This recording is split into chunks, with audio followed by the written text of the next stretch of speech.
এই, ওঠো ওঠো ওঠো। কে তুমি? বাবু, আমি। চুরির মতলবে পড়ে আছো বুঝি? এখনই থানা পুলিশ করব, লোক ডেকে এনে জড়ো করব, তাহলে এই পেট থেকে সব সত্যি বেরোবে গড়গড় গড়গড় করে। না বাবু, আমি এই বাড়িতে কাজ করতেছিলাম গো। বাবু, মুই চোর লয়। আগে আমার এত বড় সর্বনাশ করবেন না বাবু। চুপ! যত বড় মুখ লাই তত বড় কথা। আমি সন্ধ্যা নামতেই বাইরে বেরিয়েছিলাম, আর ঠিক তখনই হঠাৎ কেউ আমাকে ধাক্কা দিল। এই, ওঠো ওঠো ওঠো। কে তুমি? বাবু, আমি। চুরির মতলবে পড়ে আছো বুঝি? এখনই থানা পুলিশ করব, লোক ডেকে এনে জড়ো করব, তাহলে এই পেট থেকে সব সত্যি বেরোবে গড়গড় গড়গড় করে। না বাবু, আমি এই বাড়িতে কাজ করতেছিলাম গো। বাবু, মুই চোর লয়। আগে আমার এত বড় সর্বনাশ করবেন না বাবু। চুপ! যত বড় মুখ লাই তত বড় কথা।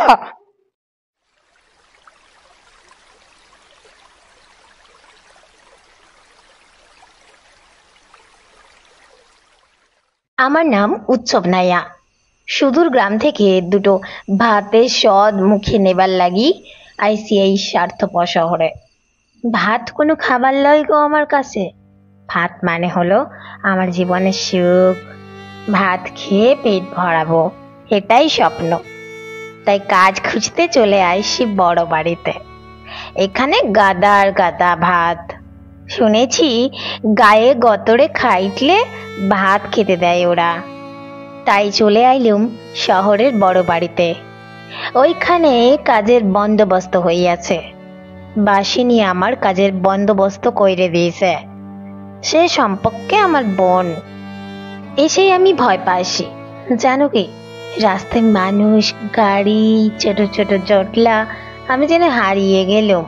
কিন্তু মনে মনে ভাবছিলুম, এই বাড়িতে কি হয়েছে? কেন সবাই এত ব্যস্ত? এসেই ওই বাড়িতে বড় কর্ত্রীর বিলাপ শুনতে পেলুম। তোমার ছোট মেয়ে কি ডাকাতে সন্ন্যাসী আনলো গো দাদা? যোগ্যী হলো আর তুমিও মরলে। ও দাদা, তুমি যে বিদেশিতে যাবে তা কে জানতো? খোঁজ নিয়ে জানলুম ওই মহিলা বাড়ির বড় পিসিমা। আমি বাসিনীকে খুঁজে পেলুম নিকো, কিন্তু তার কাজের ব্যস্ততা সবে চোখে পড়ল। মনে হলো কেউ না এলে কাজ শেষ হবে না। রাত পেরিয়ে যায়। বড় পিসিমা চেঁচিয়ে বলতে থাকে, বড় খোকা, বোনরা দিদিরা আসুক। কে খাটের টাকা নিয়েছে? ফর্দটা দেখে দাও দেখি কেউ। আমি পাঁচিলের পাশে দাঁড়িয়ে শুধু দেখছিলাম। কত কাজ, কত কষ্ট। হোমযজ্ঞে বুড়ো কর্তার প্রাণ শেষ। তান্ত্রিককেও অবশ্য বিরক্ত দেখলুম নিকো। সে শুধু তার কাজ শেষ করেছে।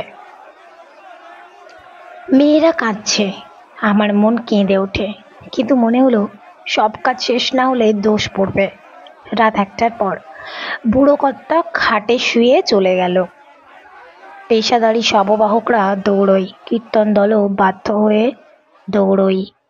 বড় পিসিমা চেঁচিয়ে বলে, বাসিনী, সর্বস্ব রান্না পথে ঠেলে দিকে যা। ঘর দৌড় মুক্ত কর সব।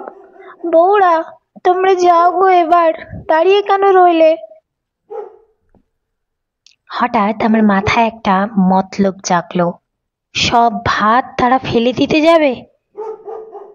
আমি তবে কি তাহলে ভাতের স্বাদ পেতে চলেছি? যে করেই হোক আমাকে ভাত খেতেই হবে। শুনেছি ভাত খেলে নাকি স্বর্গ সুখ পাওয়া যায়। আর দেরি করলে চলবে না, এখনই আমাকে ভাত খেতে হবে। এটাই মোক্ষম সুযোগ। বাসিনী, আমাকে দে, ভারীটা দে। আমি মোটা চালের ভাতের বড় ডেকচি হাতে নিলুম। দূরে ফেলে দেব তো? না, শেয়াল কুকুরে ছিঁড়ে ছিঁড়ে খাবে। এই ভাত আমি খাবো, কাউকে দেবনি মুই। বাসিনী চিৎকার করে বলল, দাদা, ও ভাত খেতে নেই গো দাদা, পায়ে পড়ে তোমার। অসুচি বাড়ির ভাত খেলে চরম অনিষ্ট হবে গো দাদা, কি করছো তুমি? বাসিনীর কথা আমি তখন শুনতে পাইনি। একটানা ভাতের স্বাদ পাবার জন্য আমার চোখে যেন আগুন লকলক লকলক করে জ্বলছে। দাঁত বের করে হিংস্র ভঙ্গির মতো করলুম। তাই দেখে বাসিনী ভয়ে পালিয়ে গেল, আর আমি ভাতটুকু খাওয়ার স্বর্গ সুখ উপভোগ করতে ব্যস্ত। আমি দৌড়ে স্টেশনে গেলুম, বস্তা হাতে নিয়ে খেতে খেতে অনুভব করলুম এক অসীম আনন্দ। সঙ্গে রয়েছে আমার ভাতের ডেকচি, ভাত, শুধু ভাত, বাদার ভাত। আমার মনে হলো একদিন এই ভাত আমাকে আসল বাদাটার খোঁজ দেখাবে। মুখ টুপিয়ে খেতে খেতে মনে হলো আমার ছোট খোকার কথা, চুনমুনির মায়ের কথা।